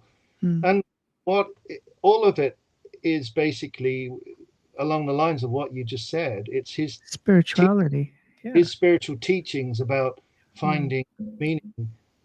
And it goes against this sort of catechism. It goes against this whole narrative that has been created since the Roman takeover. And I think, well, you could get rid of the rest of it all and just keep the Gospel of Thomas, and that would tell you everything you need to know about how to live your life. And they took it out, Again, yeah, I think you get into conditioning. I think people who truly have faith will find it, and they will instinctively find it within themselves. They I get with the institutions. You congregate with people of like mind. But I believe that going back to ancient times, through these gatherings were done in forests, still commuting with nature, still having that connection, knowing full well that you're dealing with a whole other energy, a whole other vibration, and you're still getting everything that you would get being within four walls, without handing over your chunk of your paycheck every week as well. Like there's power a as lot well. to be said. Your individuality, your sovereignty, your power as a person is not just the money over. I mean, there's a lot to be said for gatherings and people being together in communion. Sort of, that's really powerful. But don't believe it should be in a sense where you've just handed over your authority over your own life to somebody on a stage who's like the sole arbiter of the divine, which is essentially what most of these religions end up boiling down Do to. you think, Luke, it's because people through conditioning, do you think that it's because they've lost the way, they've lost, the knowledge of being able to pull that in Yep. naturally? Happen if say for instance your grandparents had knowledge of how to communicate with the divine, or how to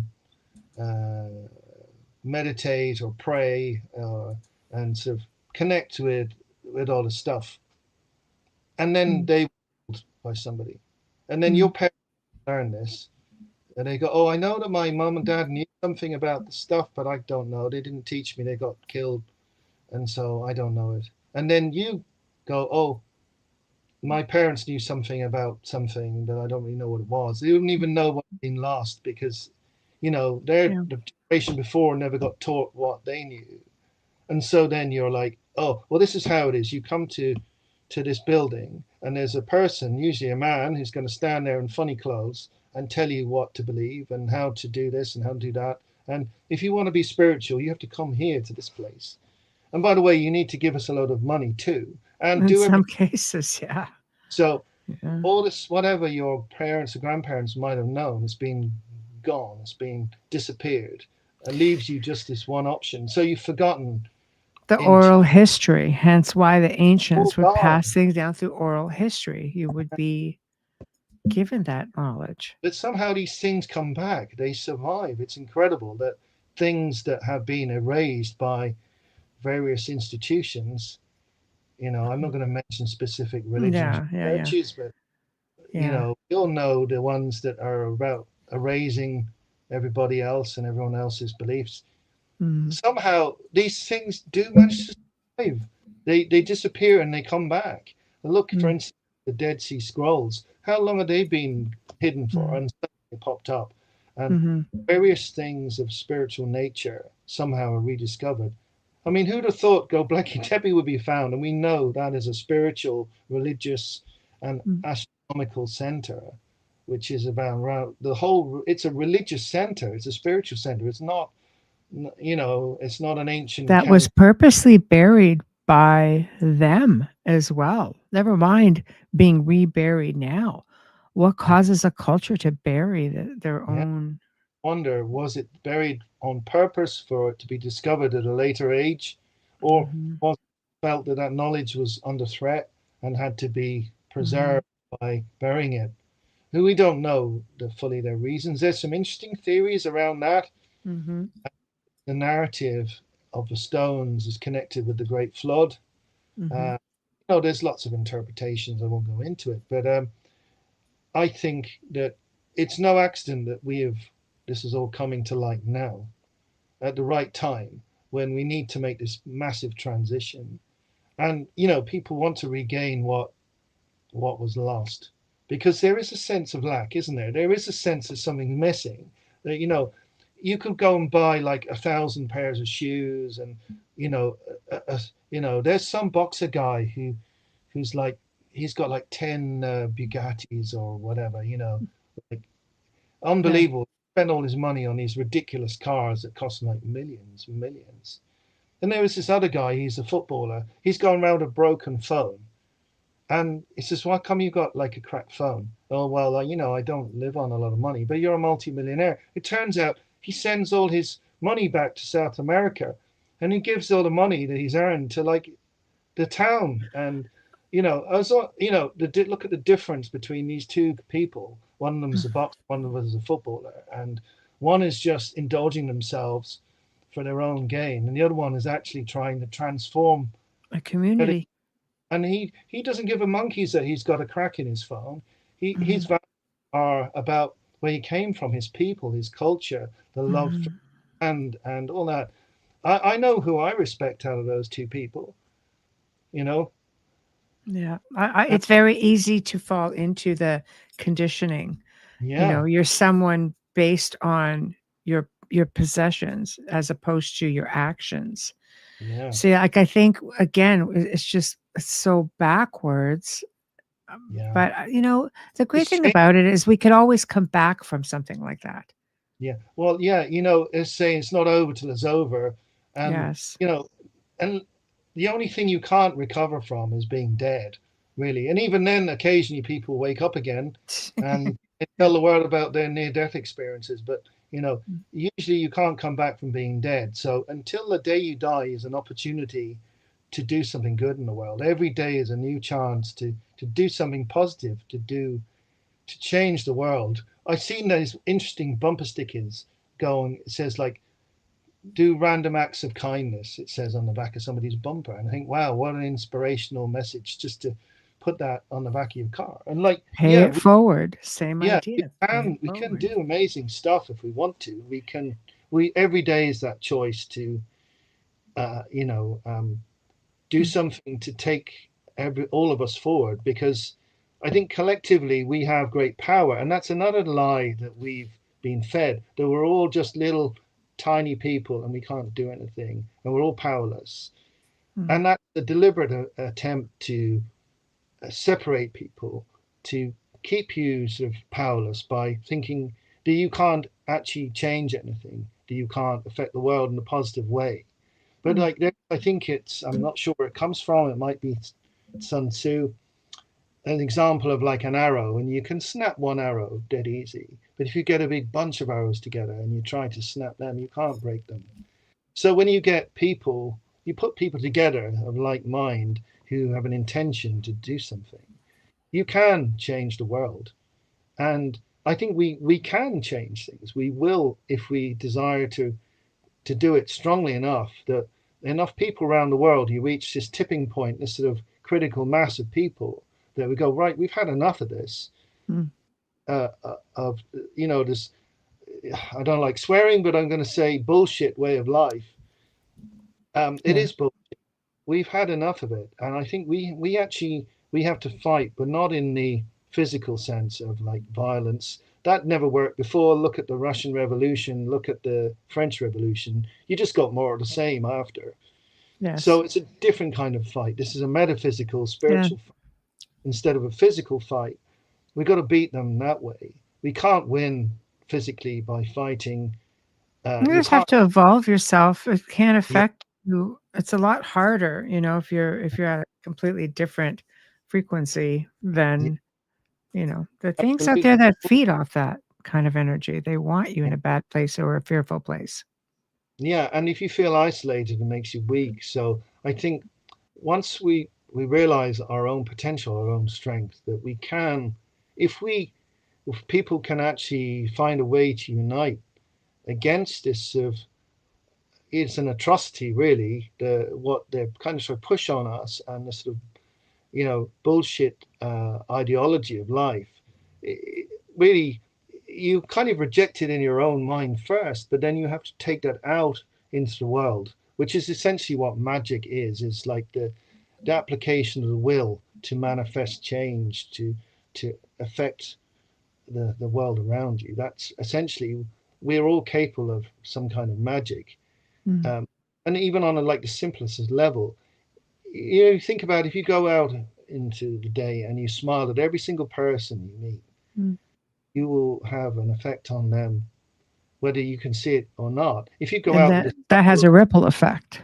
miserable like that, uh, you've got the opposite effect. So Mm. if you think about how many people, if you go out somewhere, how many people do you actually see in a day? Not necessarily everyone you speak to, but everyone who you made eye contact with.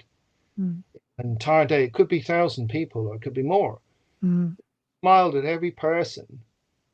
I know it's a very sounds like a trivial, silly example, No, but it um, creates that ripple effect. It's an easy yeah, way to do that. energetically you are changing things, and Mm. it could be possible that there's somebody walking down the road and they're so feeling miserable, and they're planning to go and jump off a bridge, and you could walk down the road, you see them, and you smile at them and say, "Oh, it's a lovely day," and they go, "Yeah, actually, maybe it is. I'm just going to go home." You Yeah. wouldn't know that you'd ever affected them, but you could have done something that you've never Maybe you even. planted the seed and that maybe that's all that needs to uh, happen, yeah, I right? mean, we can all plant seeds of Yeah. positivity, uh, and I think every day is a chance to do something. Um, Mm. and I mean, I'm not perfect. I have bad days where I mess up and I'm like eating bad food, or I Mm. waste my time, or did something I wasn't happy about. And then I think, well, today wasn't the best days, but tomorrow's another day. Tomorrow I'm going to wake up, the sun will come up, I'll get up and I'm going to try harder and I'm going to have a better day tomorrow. And I'll Mm. make up for whatever mess up I made of today.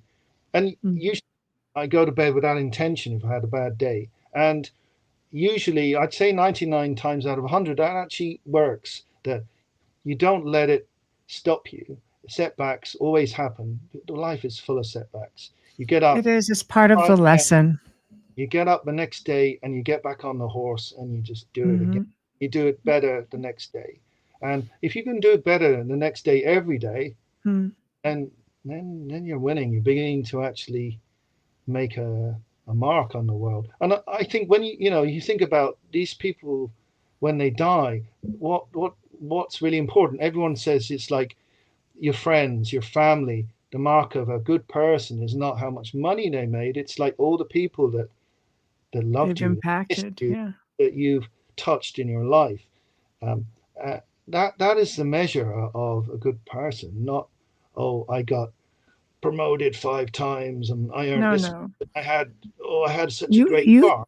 you Here, want people to whisper your name long after you're gone because that is what will keep your legacy alive. And you have to remember to put one positive thought into the collective consciousness every single day.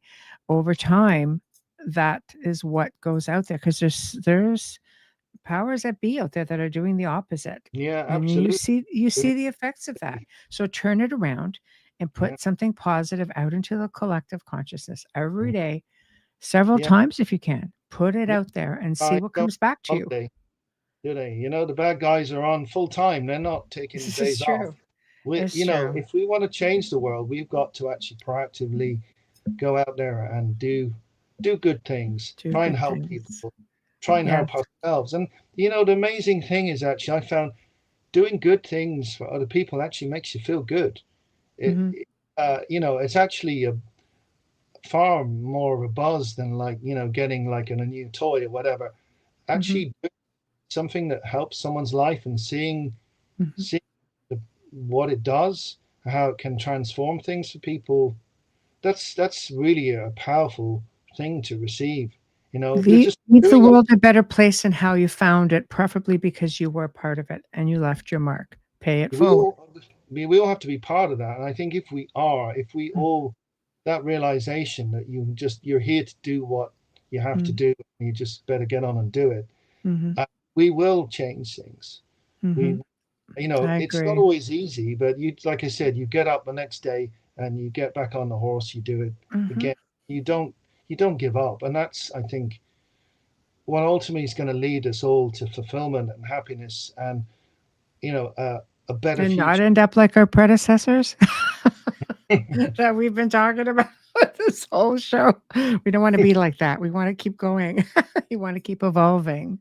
Yeah, and I think we can do it. It's just a matter of really being focused. And as you Mhm. said, um,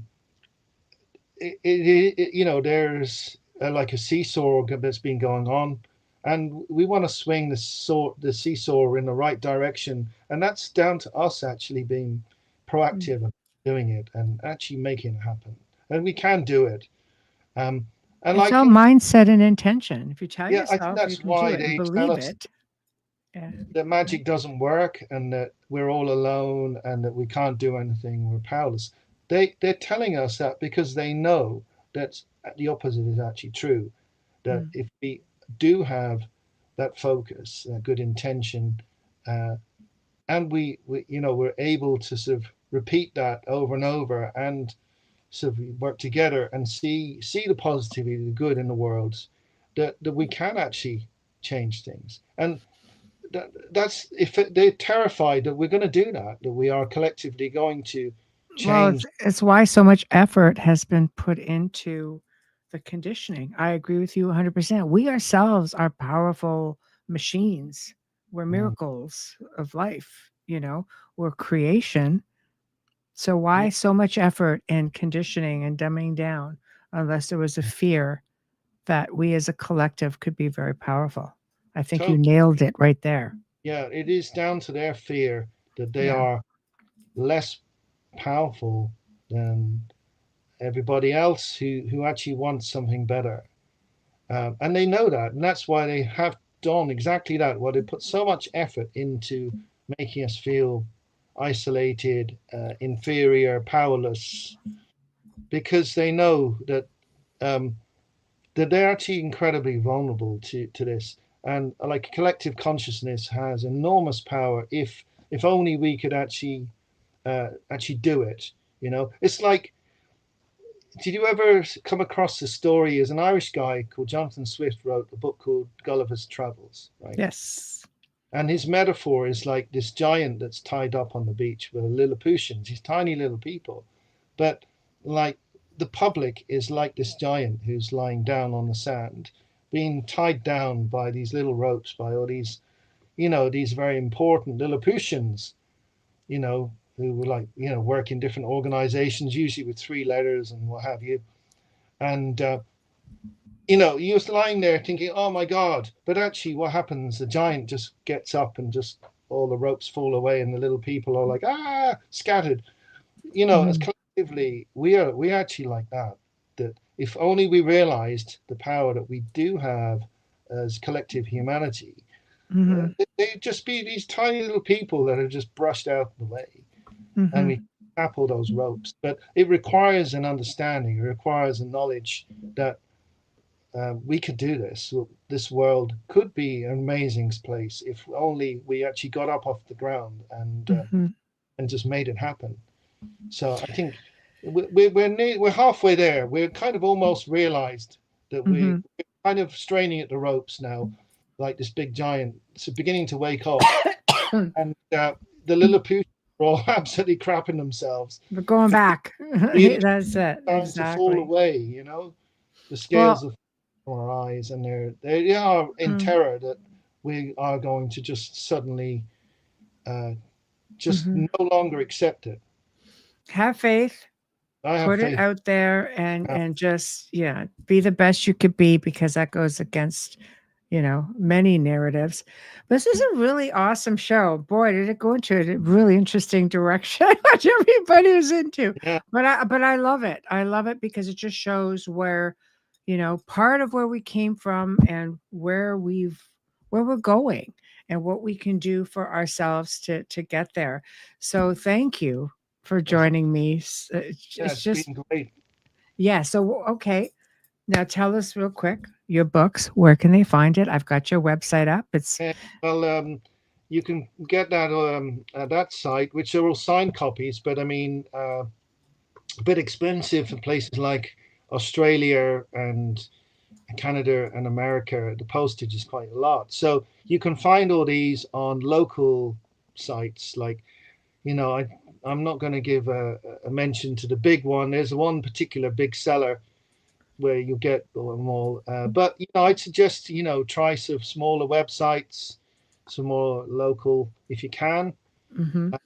Might you be able to get them pretty much the same prices, and the postage is a lot less. Like .ca, .aus, I think, for Australia, and .com for America. Yes. But I mean, I try not to support like people that send big rockets. Support the author. Too much, That's what you want to do. Small shops, local bookshops, as much as possible. But I mean, if you can't get it ordered in a local bookshop, you will find them all online.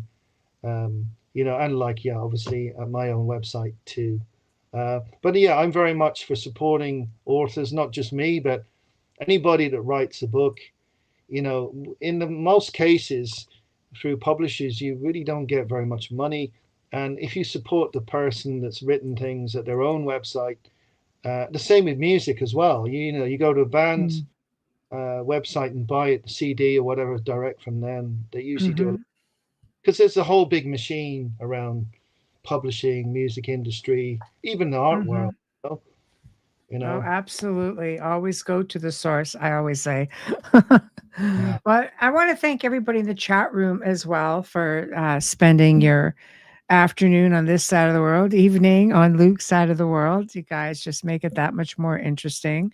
Tomorrow night, please tune into The Outer Realm. Dave Bennison comes back in, historian from Historical Niagara. Will come back for part 2. There's so much more information that he wants to share. It's tourist season in the Niagara region, so it's good to know where some of these places are. Very historic, mind you. Thursday night, my other dear friend John Semple joins me, and he's going to be back, and we're going to be talking about sky people, the similarities, much like what Luke and I have been doing on a different level, but the similarities of all these experiences through all of these, ancient cultures, ancient people, and our Indigenous people, oral history, that sort of thing. So it's going to be a lot of fun. So until then, thank you guys all. Thank you, Luke. Thank you, United Public Radio, 105.3, 107.7 FM. And we'll see you all tomorrow evening.